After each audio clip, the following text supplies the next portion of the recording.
প্রিয় বন্ধুরা, আমরা আজ আলোচনা করব এই প্রবাদের উৎস সন্ধান, যে বইটার লেখক সমর পাল। এটা বাংলাদেশে বেশ বহুল প্রচলিত একটা বই। আমরা অনেক প্রবাদ আমাদের জীবনে আমরা দেখি বা আমরা কথায় কথায় বলি, কিন্তু প্রবাদগুলোর আসলে যে একটা নিগূঢ় মানে আছে বা অর্থ আছে, সেটা কিন্তু আমরা খুব একটা বেশি জানি না। আমরা সেটা আজ একটু জানি, গল্পে গল্পে আমরা জানবো। আমরা যেমন বলি, ধরে নিই যে একটা শনির দশা এখানে 144 নম্বরে আছে। তো আমরা 144 নম্বর পৃষ্ঠাতে একটু চলে যাব, দেখব শনির দশা বলতে আসলে কি, মানে এই প্রবাদটা আসলে কোথা থেকে আসলো। এটা বেশ বড় একটা গল্প।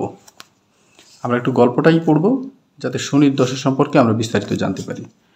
যে শনির দশা বা শনির দৃষ্টি কথাটি ব্যবহৃত হয় অতি দুঃসময় বা চরম দুর্দশা বোঝাতে।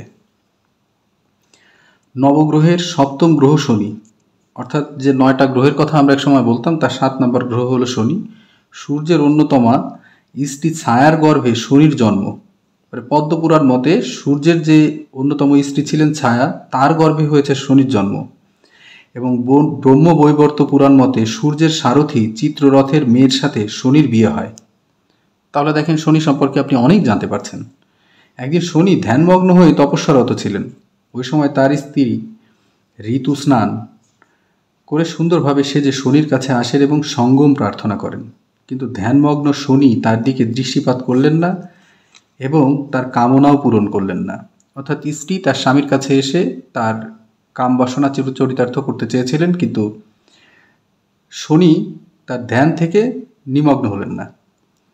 এতে প্রচণ্ড রেগে গিয়ে শনিকে তার স্ত্রী অভিশাপ দিলেন যে তিনি যার দিকে দৃষ্টি দিবেন সেই বিনষ্ট হবে। অর্থাৎ কাম বাসনায় রত একজন স্ত্রী তার স্বামীর কাছে যখন তার কামনা চরিতার্থ করতে চেয়েছিলেন, কিন্তু তিনি পূরণ করলেন না, তখন অভিশাপ দিলেন। আমরা জানি যে পুরাণ মতে বিভিন্ন দেবদেবী একজন আরেকজনকে অভিশাপ দিতেন। ঠিক সেরকম এই স্ত্রী শনিকে তার তিনি অভিশাপ দিলেন প্রচণ্ড রেগে যেয়ে। এখন ব্রহ্মবৈবর্ত পুরাণ মতে গণেশ খণ্ড অনুযায়ী পার্বতী পুত্র গণেশ জন্মগ্রহণ করলে স্বর্গ, মর্ত, পাতাল সব স্থান থেকে দেবতারা নবজাতক শিশুকে দেখার জন্য উপস্থিত হন কৈলাসে। আপনারা কৈলাস শৃঙ্গের নাম শুনেছেন, সেই কৈলাসের কথা বলছে। শনিও এলেন। স্ত্রীর অভিশাপের কথা স্মরণ করে নবজাতকের দিকে না তাকিয়ে নিচু মুখে দাঁড়িয়েছিলেন তিনি। পার্বতী গণেশের দিকে তাকাতে অনুরোধ করলে শনি তাকে সেই অভিশাপের কথা বলেন। সব বিবরণ শুনেও শিবপত্নী পার্বতী শনিকে নবজাতকের মুখ দর্শন করতে বললেন। আপনারা যে দেবী দুর্গা দেখেন, সেই দুর্গার সন্তান হলেন গণেশ। তো শনিকে গণেশের দিকে তাকাতে বললে তখন তিনি আসলে শনি বলেন যে তার স্ত্রী তাকে এই ধরনের একটা অভিশাপ দিয়েছে, এই জন্য তাকাবেন না। কিন্তু দেবী দুর্গা বা পার্বতী তিনি বললেন যে না, তুমি তাকাও।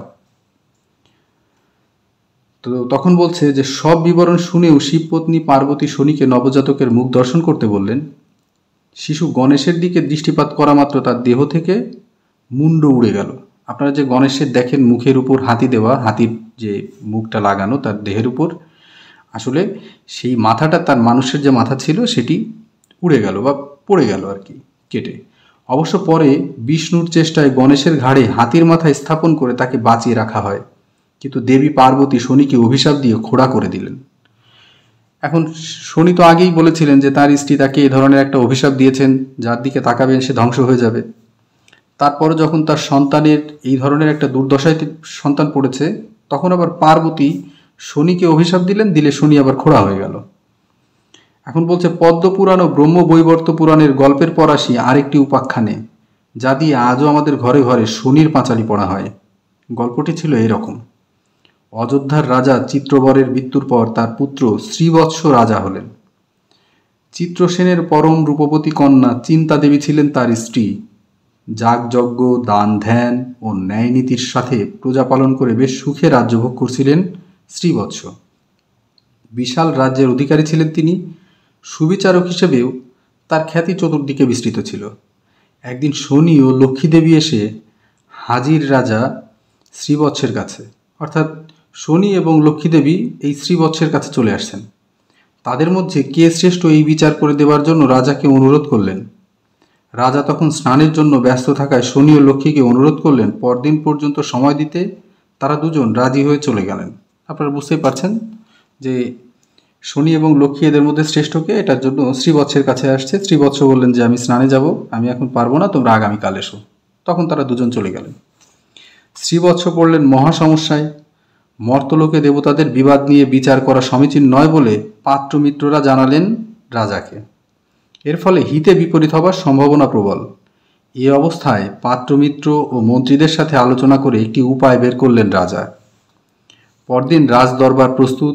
রাজার সিংহাসনের ডান দিক থেকে চাদর দিয়ে ঢাকা সোনার সিংহাসন এবং বাম দিকে চাদর দিয়ে ঢাকা রূপার সিংহাসন। যথাসময়ে শনি ও লক্ষ্মীদেবী দরবারে উপস্থিত হতেই রাজা যথাযোগ্য সম্মানের সাথে তাদের বরণ করে ইচ্ছেমতো আসন গ্রহণ করতে অনুরোধ করলেন। তারা আপন আপন ইচ্ছেই রাজার দুপাশের দুটি সিংহাসনে বসলেন। কিছুক্ষণ পর শনি ও লক্ষ্মী শ্রেষ্ঠত্বের বিচার করতে রাজার দৃষ্টি আকর্ষণ করলেন। অর্থাৎ তারা যখন বসলেন, বসার পর বলছে যে আমাদের মধ্যে শ্রেষ্ঠকে তুমি একটু ব্যাখ্যা করো, বলে দাও। রাজা জানালেন যে তাদের শ্রেষ্ঠত্বের বিচার তারা নিজেরাই করেছেন, কারণ রাজা ডান দিকে স্বর্ণ সিংহাসনে বসেছেন লক্ষ্মী এবং বাম দিকে রৌপ্য সিংহাসনে বসেছেন শনি। সাধারণত রাজার ডান দিকের সিংহাসনে বসেন বাম পাশের চেয়ে শ্রেষ্ঠতর ব্যক্তি। আপনারা জানেন যে কোনো দেশের যদি আপনি ক্যাবিনেট বলেন, সংসদ বলেন বা গুরুত্বপূর্ণ জায়গায় বলেন, তার ডান দিকে যিনি প্রধান ব্যক্তি তার ডান দিকে গুরুত্বপূর্ণ ব্যক্তি বসেন, বাম দিকে বসেন ডান দিকের থেকে কম গুরুত্বপূর্ণ ব্যক্তি। তো সেই কথাই এখানে বলছে। এক্ষেত্রে লক্ষ্মীদেবী শ্রেষ্ঠ হন। রাজার ইঙ্গিত বুঝতে পারলেন শনি ও লক্ষ্মী। নিজেরাই নিজেদের আসন বেছে নিলেও শনির মনে চরম ক্ষোভের সঞ্চার হলো। শ্রীবৎসকে শাস্তি দেবার জন্য ছলছতো খুঁজতে লাগলেন শনি। পেয়েও গেলেন অজুহাত। একদিন শ্রীবৎস রাজা স্নান সেরেছেন, হঠাৎ এক কালো কুকুর এসে তার গা ধোয়া জলের কিছু অংশ চাটতেই শনিদেব রাজার শরীরে প্রবেশ করলেন। মানে বিষয়টাই আপনারা একটু খেয়াল করে দেখেন। বলছে যে হঠাৎ এক কালো কুকুর এসে তার গা ধোয়া জলের কিছু অংশ চাটতেই শনিদেব রাজার শরীরে প্রবেশ করলেন। ভিন্ন মতে রাজা খাবার পর পা ধুতে ভুলে যাওয়া এই ঘটনা ঘটে। আচ্ছা, যাই হোক, শনির প্রভাব ক্রমে ক্রমে রাজার বুদ্ধিভ্রংশ, রাজ্য ধ্বংস, দুর্ভিক্ষ, বড় বড় অনিষ্ট হতে লাগল। অবশেষে সর্বশান্ত হয়ে সস্টিক বনবাসে যেতে বাধ্য হলেন তিনি। স্ত্রী চিন্তা দেবীকে বাবার বাড়ি পাঠাতে চাইলেও তিনি স্বামীকে ছাড়লেন না, বরং স্বামীর সাথে কষ্ট ভাগ করতে মনস্থ করলেন। তার মানে আপনারা বুঝতে পারছেন এখন যে শ্রীবৎস স্নান মানে গোসল শেষ করেছেন বা স্নান শেষ করেছেন, তারপর কালো কুকুর এসে তার গায়ে যে গা ধোয়া যে পানি ছিল সেটা চাটল। মানে গায়ে যে পানিটা ছিল সেটা চাটছে, চাটার সাথে সাথে ওইখান থেকে শনি ওই শ্রীবৎসের শরীরে প্রবেশ করছে, করে তার বুদ্ধিভ্রংশ মানে বুদ্ধি ধ্বংস করছে, রাজ্য নষ্ট করেছে, রাজ্যে দুর্ভিক্ষ আসলো, বড় বড় অনিষ্ট হলো। একসময় তিনি দেউলিয়া হয়ে গেলেন এবং তিনি বনবাসে চলে গেলেন। সম্বল হিসেবে রানীর সাথে নিয়েছিলেন কিন্তু ধনরত্ন, কাপড় চোপড় ও কাঁথা। পথে শনিদেব সৃষ্টি করেন এক মায়া নদী। মাঝির ছদ্মবেশে ভাঙাচোরায় এক নৌকা নিয়ে উপস্থিত হন শনি। নৌকায় একত্রে সবকিছু পার করা সম্ভব নয় বলে শনির কৌশলে প্রথম কাঁথায় জড়ানো ধনরত্ন অন্য পারে নেবার জন্য তোলা হলো। কিছুক্ষণ যাবার পর হঠাৎ করে সম্বল সহ উধাও হয়ে গেল মায়ানদী, মায়ানৌকা এবং মাঝি। নিঃসম্বল রাজারানী বিষম অবস্থায় পড়লেন। অর্থাৎ রাজার যে ধনরত্ন, কাপড় চোপড় এবং কাঁথা ছিল সেটা নিয়ে তারা যখন বনবাসে যাচ্ছেন, তখন ঠিক এই মুহূর্তে এই শনি একটা মায়া নদী অর্থাৎ ছলনাময়ী একটা কাল্পনিক নদী তৈরি করলো যে এই নদী পার হতে হবে। কিন্তু নৌকা এত ছোট যে একই সাথে রাজা, রানী এবং নৌকার মাঝি তার সাথে রাখা কাপড় চোপড় নেওয়া যাবে না। তার কারণে মাঝির কথায় রাজি হয়ে তারা কি করলেন, বললো যে আচ্ছা ঠিক আছে, কাঁথা কাপড়গুলো নিয়ে তুমি ওইখানে যাও, যার মধ্যে ছিল ধনরত্ন। শনি তো জানতো যে ওর মধ্যে কি আছে, এজন্য সে এটা নিয়ে আসলে সে পালিয়ে চলে গেল, বা তার যে সে মায়া ধারণ করেছিল সেটা থেকে সে মুক্ত হয়ে গেল। ক্ষুধার জ্বালায় অস্থির হয়ে ঘুরতে ঘুরতে তারা এলেন চিত্রধ্বজ বনে। জেলেদের কাছ থেকে একটি শোল মাছ চেয়ে নিয়ে আগুনে পোড়ালেন তারা। অতপর মাছের গায়ে লেগে থাকা ছাই পরিষ্কার করতে সরোবরে গেলেন। শনির চাতুর্যে রানীর হাত থেকে হঠাৎ পোড়া মাছ তাজা হয়ে হারিয়ে গেল সরোবর জলে। অর্থাৎ পদে পদে তাদের ভাগ্য বিড়ম্বিত হচ্ছে। অভুক্ত রাজা রানী নিরুপায় হয়ে নারায়ণের কথা স্মরণ করলেন। লক্ষ্মীপতি নারায়ণ তাদের উদ্দেশ্যে দৈববাণীতে জানালেন যে এই বনে বিচরণকালে তাদের যাতে কোনো ক্ষতি না হয় তা তিনি দেখবেন। নারায়ণের আশ্বাসে শ্রীবৎস চিন্তা কিছুদিন গাছের ফলমূল খেয়ে ওই বনেই, মানে এই চিন্তা শ্রীবৎস চিন্তা হলো শ্রীবৎসের স্ত্রী চিন্তামণি, তারা গাছের ওই বনের ফলমূল খেয়ে বাস করলেন। বেশ কিছুকাল পরে সেখানে ফলমূলের অভাব ঘটল। তারা নগরের দিকে গেলেন। নগরের উত্তর দিকে বাস করে ধনীরা আর দক্ষিণ দিকে গরিবেরা। আমরা যে এখন যেমন বলি যে নর্থ এবং যে সাউথের যে ডিস্ট্যান্স, মানে নর্থের দিকে উত্তরের দিকে দেশে ধনী মানুষ আর দক্ষিণের দিকে গরিব, এখানেও কিন্তু দেখেন সেটা আছে।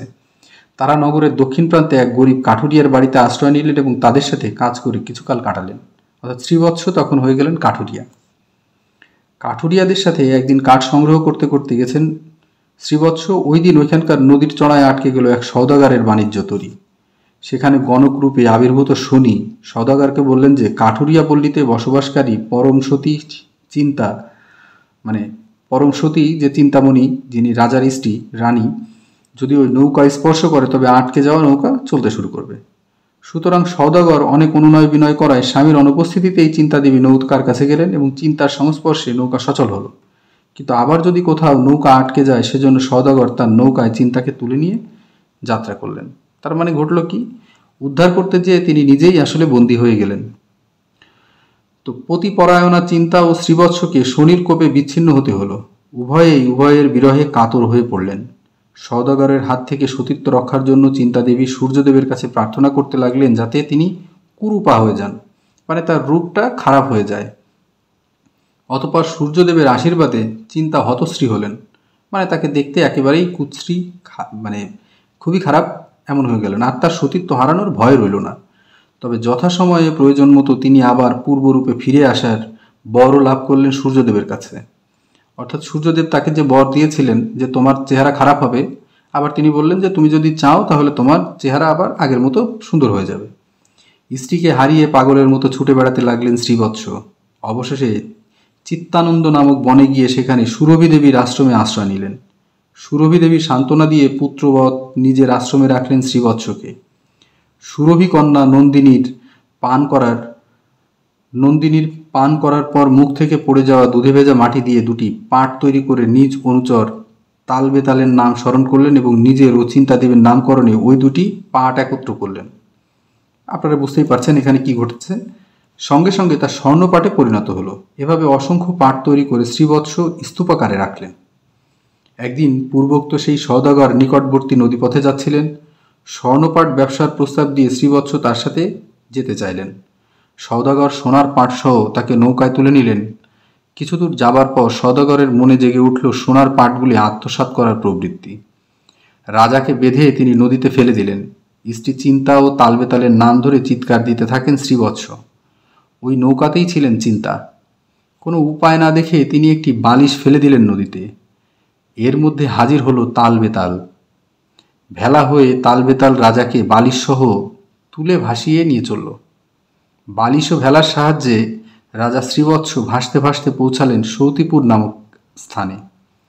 আশ্রয় নিলেন এক বৃদ্ধ মালাকর পত্নীর বাড়িতে। মালাকর পত্নী মানে যারা মালা গাঁথে, তার এক স্ত্রীর বাড়িতে। সেখানে কিছুদিন থাকার পর সে দেশের রাজা বাহুদেবের মেয়েকে স্বয়ংবরা সভা থেকে বিয়ে করলেন। অর্থাৎ এখন দেখেন যে তার স্ত্রীকেও হারিয়েছেন, আবার তখন স্বয়ংবরা হতো, অর্থাৎ মেয়েরা তার স্বামীকে পছন্দ করতে পারতেন, নিজে পছন্দ করেই বিয়ে করতেন। বাহুদেবের মেয়ে ভদ্রা দৈবযোগে শ্রীবৎসের আসল পরিচয় পেয়ে স্বয়ংবরা সভায় তার গলায় বরমাল্য দিয়েছিলেন। কিন্তু আর কেউ তার পরিচয় না জানায় দিনহীন গরিব অবস্থায় শ্রীবৎসকে রাজা আদর না করে কন্যাসহ ত্যাগ করলেন।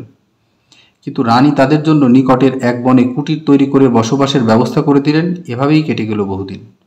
অর্থাৎ স্বয়ংবরা হলো এই কন্যা, আসলে ভদ্রা সে দৈবযোগে, মানে কাকতালীয় বা অন্য কোনো মাধ্যমে, দৈব মাধ্যমে তিনি জানলেন যে এই হলো সেই রাজা শ্রীবৎস। কিন্তু যেহেতু ভদ্রা ছিলেন রাজকন্যা, তার বাবা আসলে তার মেয়ে স্বয়ংবরা করেছেন, অর্থাৎ ওই পুরুষকে শ্রীবৎসকে বিয়ে করেছেন, কিন্তু তার হাতে তার কন্যাকে তুলে দিলেন না।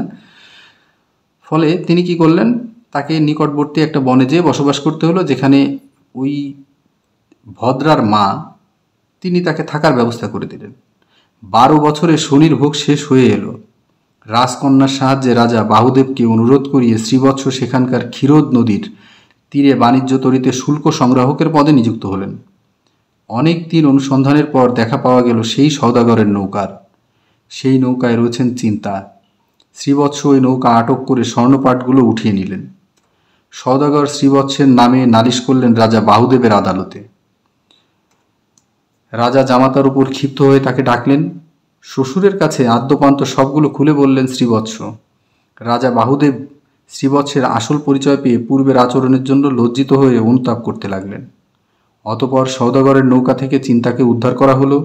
সূর্যদেবের কৃপায় তিনি ফিরে পেলেন পূর্বের রূপ লাবণ্য। চিন্তা ও ভদ্রাসহ শ্রীবৎসের জীবনে সুখ ফিরে এলো। লক্ষ্মীর কৃপায় রাজা শ্রীবৎস রাজত্ব ফিরে পেলেন। এই কাহিনী এবং পূর্বোক্ত কাহিনীর ফলে সৃষ্টি হয় শনির দৃষ্টি, অর্থাৎ শনির কোপ, শনির দশা, গ্রহের ফের, শনির দৃষ্টি হলো পোড়া, শোল পালায় ইত্যাদি প্রবাদ কথা।